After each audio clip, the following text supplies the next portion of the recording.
They looked like the perfect couple. Attractive, outgoing, normal. And that's exactly why no one suspected a thing. In the late 1980s and early 1990s in Canada, Paul Bernardo and his girlfriend Karla Homolka appeared to be an ordinary young couple building a future together.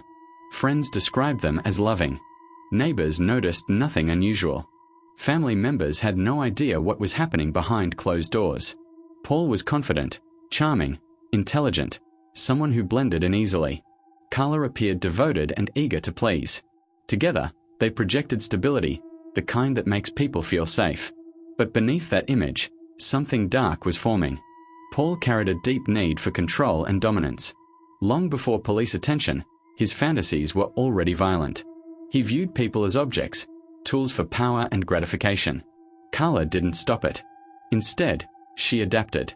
What began as loyalty turned into complicity. Slowly, she abandoned her boundaries.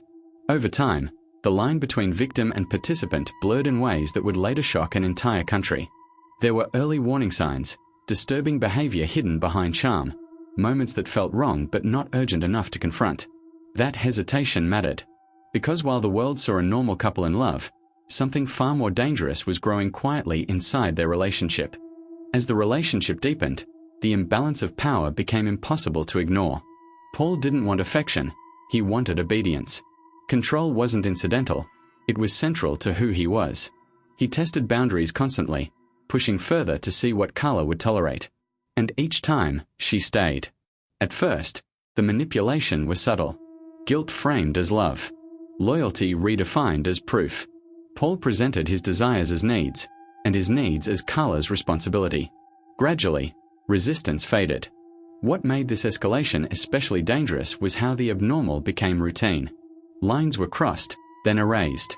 Once those lines were gone, nothing replaced them. Karla's role changed. She wasn't just present anymore, she became involved.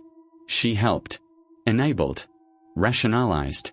Whether driven by fear, dependency, or the need to be loved, she began participating in acts she once would have rejected. And still, no one noticed. Paul maintained his public mask. Polite, intelligent, functional. Karla appeared supportive and calm. Their private reality and public image could not have been more disconnected. This is where the danger deepened, not through chaos, but through agreement. Darkness wasn't challenged. It was reinforced. And escalation became inevitable. Once the line was crossed, there was no return. The violence didn't erupt suddenly. It unfolded in stages, hidden behind routine and secrecy. The victims were young, vulnerable, and deliberately targeted. Inside their home, acts were committed that defied comprehension, planned, repeated, and enabled by silence. These were not moments of lost control. They were deliberate. Paul's dominance was no longer theoretical. Karla was no longer passive. Evidence would later reveal a clear pattern: control, isolation, escalation. Each act without consequence made them bolder. Outside, life continued. Paul worked, socialized, blended in. Karla played her role perfectly. Together, they existed in plain sight, protected by the assumption that monsters don't look like couples next door. Reports began surfacing, assaults in the area, descriptions that almost matched, patterns that nearly aligned. But almost wasn't enough. Investigation stalled. Leads went cold. And while police searched for a single offender, they never looked behind one specific door. That oversight cost time. And time meant more harm. The collapse didn't come from conscience. It came from mistakes.